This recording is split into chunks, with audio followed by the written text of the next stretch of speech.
Hello students, आज हम Deepak revision model test paper number 1 करने जा रहे हैं। इसमें जो पहला क्वेश्चन है उसमें रिलेशन दिया हुआ है कि अगर x माइनस वाई एक इंटीजर होता है तो x कॉमा वाई आर से बिलोंग करेगा। तो हमें बताना है रिफ्लेक्सिव, सिमेट्रिक और ट्रांजिटिव। तो हमने सबसे पहले लिया रिफ्लेक्सिव। तो रिफ्लेक्सिव कब होता है? जब x कॉमा एक्स बिलोंग करता है r से। तो इसके लिए हमने क्या किया, हमने दोनों तरफ यहाँ पर x लिख दिया। तो यहाँ पर हो जाएगा x माइनस एक्स। तो हमने देखा x माइनस एक्स क्योंकि जीरो के बराबर है और ये जीरो क्या होता है? एक इंटीजर। तो इसलिए x कॉमा एक्स किससे बिलोंग करेगा? r से। तो सिमेट्रिक के लिए देखते हैं, तो ये हमारे पास क्या है? ट्रू है। अगर हमारे पास सिमेट्रिक के लिए देखना है तो हम क्या करेंगे, हमें पता है अगर x कोमा वाई ये हम लेकर चलेंगे। तो अगर x कोमा वाई आर से बिलोंग करता है, इसका मतलब क्या है कि x माइनस वाई क्या है? एक इंटीजर। अब ये एक इंटीजर है तो हमने इसमें से माइनस कॉमन ले लिया तो भी ये चेंज नहीं होगा। अगर माइनस कॉमन लेने के बाद भी ये इंटीजर है, अगर हम माइनस हटा दें तो भी ये क्या होगा? इंटीजर। जैसे कि हमें पता है -5 क्या होता है? इंटीजर। अगर हम इसमें से माइनस हटा दें और ये क्या बन जाता है? +5, तो भी ये क्या रहता है? इंटीजर। तो हम लेके क्या चले थे कि x कॉमा वाई बिलोंग करता है r से, और आंसर क्या आ गया कि y कॉमा एक्स बिलोंग करता है r से। तो इसलिए ये क्या होगा? सिमेट्रिक।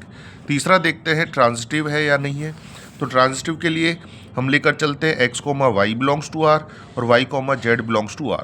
अगर x कोमा वाई r से बिलोंग करता है, इसका मतलब है कि जो x माइनस वाई होगा वो क्या होगा? इंटीजर। ये तो गिवन कंडीशन है। इसी तरह से अगर y कोमा जेड r से बिलोंग करता है तो y माइनस जेड भी क्या होगा? इंटीजर। ये भी गिवन है। अगर हम इन दोनों इंटीजर्स को ऐड कर दें, दो इंटीजर को ऐड करने के बाद भी क्या आता है? एक इंटीजर। जैसे कि 3 एक इंटीजर है, 5 एक इंटीजर है। दोनों को ऐड करेंगे तो जो 8 आएगा ये भी क्या होगा? इंटीजर। तो यहाँ पे क्या कंडीशन बनी कि माइनस वाई से प्लस वाई कैंसिल हो गया। हमारे पास क्या आया? X minus Z is an integer. लेकर क्या चले थे कि एक्स कॉमा वाई इंटीजर है और वाई कॉमा जेड भी क्या है? इंटीजर। और हमारे पास क्या आ गया कि जो एक्स कॉमा वाई जेड है ये किससे बिलोंग करता है? आर से। आइए देखते हैं जो सेकंड क्वेश्चन है। इसमें हमारे पास गिवन है कि एक फंक्शन है mode x minus mode of x plus 1। ये बताना है कि इसकी कितने पॉइंट ऑफ डिसकंटिन्यूटी होंगे। तो पॉइंट ऑफ डिसकंटिन्यूटी निकालने के लिए हम देखते हैं, हमें पता है कि जो जितने भी मॉडुलस फंक्शन होते हैं ये हमेशा ही क्या होते हैं? कॉन्टिन्यूस होते हैं। और जो दो कॉन्टिन्यूस फंक्शन का जो डिफरेंस होता है वो भी क्या होता है? कॉन्टिन्यूस होता है। तो इसलिए क्योंकि ये कॉन्टिन्यूस फंक्शन है तो यहाँ पर कोई भी पॉइंट ऑफ डिसकंटिन्यूटी नहीं होगा। क्वेश्चन नंबर 3 में हमारे पास है कि ये बताना है कि अगर ए और बी दो इन्वर्टिबल मैट्रिसेस हैं तो इसमें से कौन सा ट्रू होगा। तो इसमें हमेशा हमें पता है एक प्रॉपर्टी है कि जो ए बी का इन्वर्स होता है किसके बराबर होता है? B inverse A inverse. तो इसका जो ऑप्शन नंबर डी है ये हमारे करेक्ट होगा। क्वेश्चन नंबर 4 में हमारे पास दो डिटर्मिनेंट गिवन है, इक्वल गिवन है, और हमें क्या निकालना है? एक्स की वैल्यू निकालनी है। तो हमने क्या किया, सबसे पहले हमारे पास जो ये दो डिटर्मिनेंट गिवन है हमने इनको सॉल्व किया। किस तरह से? देखो एक सॉल्व करके बता देते। सबसे पहले 3x की मल्टीप्लाई की x से तो ये आ गया 3x²। 1 की मल्टीप्लाई की 5 से तो ये कितना आ गया? 5। इसी तरह से यहाँ 2 2 4 और माइनस के क्या आ जाएगा? 0। हमने इसको सॉल्व किया। अब ये माइनस का 4 इस साइड आया, प्लस माइनस का 5 था, माइनस का 5 इस साइड आया तो प्लस का 5, और ये है 4। 5 + 4 हो गया 9। अब 9 को किससे डिवाइड किया? 3 से। डिवाइड करने पे कितना आया हमारे पास? 3। अब ये x² 3 है तो x की क्या वैल्यू आ जाएगी? x की वैल्यू आ जाएगी √3। क्वेश्चन नंबर 5 है, इसमें हमें इसका डिफरेंशिएशन निकालना था। तो हमने सबसे पहले साइन का डिफरेंशिएशन किया। साइन का डिफरेंशिएशन होता है cos x³। इसके बाद x³ हमारे पास बच जाता है और x³ का डिफरेंशिएशन करते हैं तो क्या आ जाता है? 3x²। अब क्वेश्चन नंबर 6 है हमारे पास। क्वेश्चन नंबर 6 में fx गिवन है और gx गिवन है, और हमें ये बताना है कि जो गॉफ -4 है ये किसके बराबर होगा? +4 के बराबर। तो सबसे पहले हम क्या निकालेंगे? f-4 हम निकाल लेते हैं। तो हमने f-4 निकालना है। तो यहाँ पर हम देखते हैं fx है और ये है f-4। तो हम क्या करेंगे, जहाँ पर x है वहाँ पर हम -4 पुट कर देंगे इसके अंदर। अगर हमने -4 पुट किया तो -4 का स्क्वायर हो गया 16। अब आगे हमें क्या निकालना था, गॉफ -4 की वैल्यू हमें निकालनी है। तो हमने इसको क्या लिखा, गॉफ ऑफ, ब्रैकेट यूज़ की हमने, f-4, और f-4 अभी हमने ऊपर निकाला था, कितना है ये, 16 है। अब यहाँ पर है g16 और यहाँ है gx, तो यहाँ पर हम x की जगह क्या लिख देंगे, यहाँ पर 16। तो हमने यहाँ पर x की जगह 16 लिखा और इसका स्क्वायर रूट करा, तो ये कितना आ गया हमारे पास, 4। अब क्वेश्चन नंबर 7 है, इसमें हमसे क्या पूछा जा रहा है, इसमें ये पूछा जा रहा है कि हमें एरिया निकालना है इसका, कहाँ से कहाँ तक, x की वैल्यू 1 से लेकर 5 तक।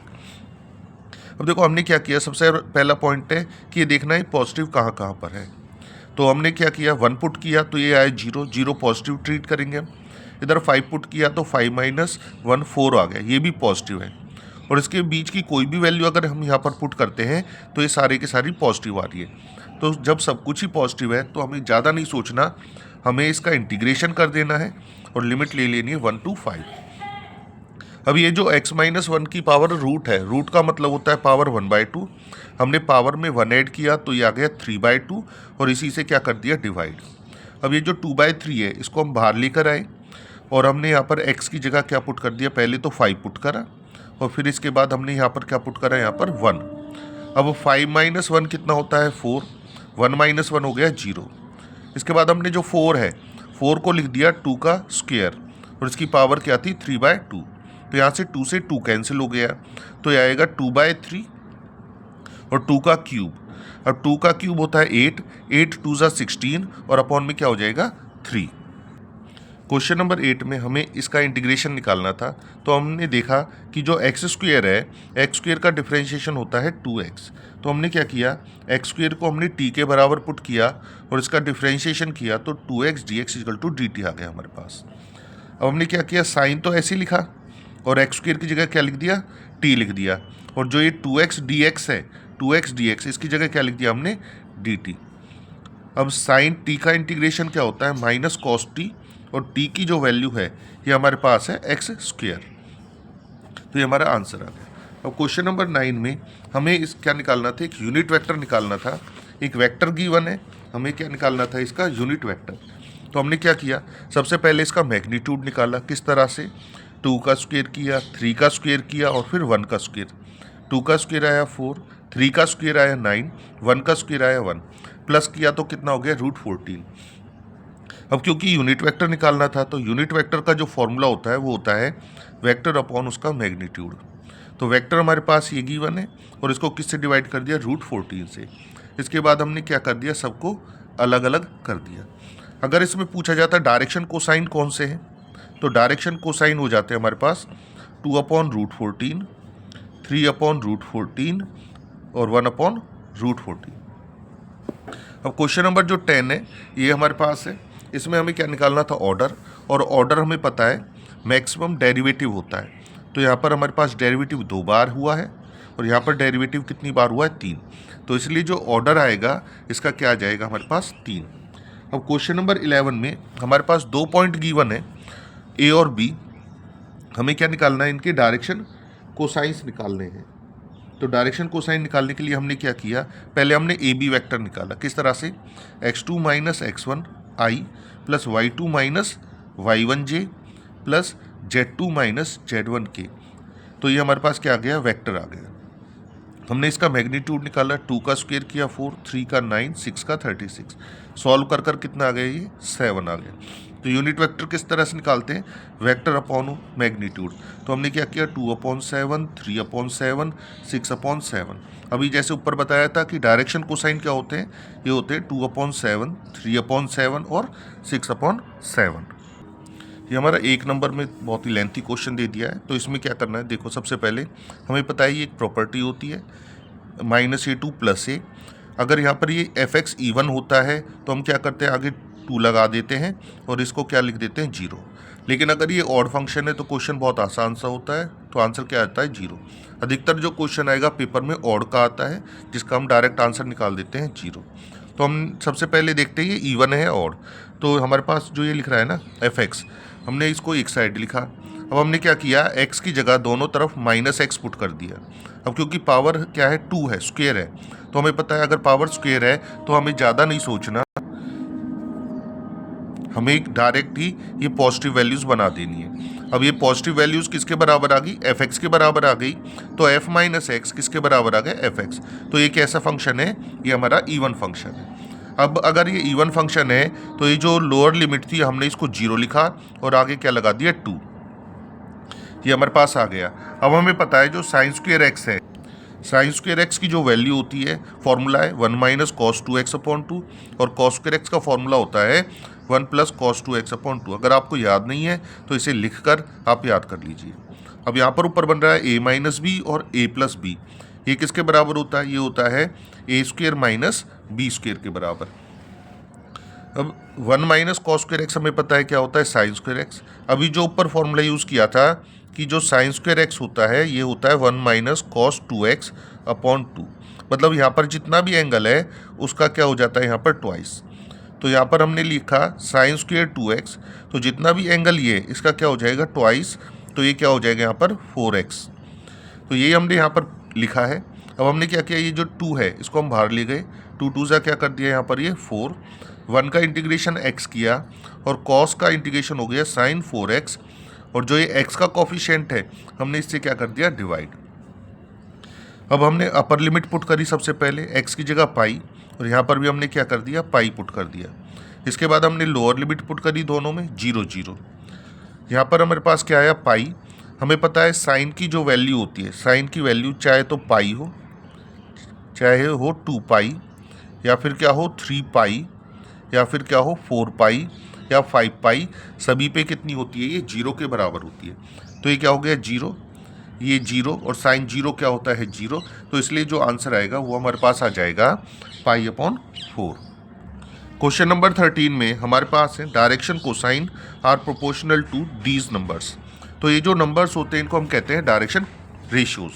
तो अगर हमारे पास ये डायरेक्शन रेशियोज़ गिवन है 2 लाइन के, तो हमें पता है एंगल निकालने के लिए फॉर्मूला हम यूज़ करते हैं ये वाला। तो हमने क्या किया, यहाँ पे 4 की 1 से मल्टीप्लाई की 4 आया, 3 की 2 से मल्टीप्लाई की तो 6 आया, और 2 की 1 से मल्टीप्लाई की तो कितना आया 2। अगर हम इनको प्लस करते हैं, जैसे 4 और 2 6 हो गया और -6, तो ये कितना आ जाएगा 0। और हमें पता है जो कॉस थीटा की वैल्यू 0 होती है वो किस पर होती है 90 पर। क्वेश्चन नंबर 14 में हमारे पास है कि ये बताना है कि x plus y equal to 3 है, ऐसी इसमें कौन सी कंडीशन है जो इसको सेटिस्फाई करेगी। तो यहाँ पर हमारे पास ये लिखा हुआ था x प्लस वाई और यहाँ पर लिखा हुआ था 3। तो हमने क्या किया, एक पॉइंट लिया 0 0, हमने इसमें x और y दोनों की जगह क्या लिख दिया 0।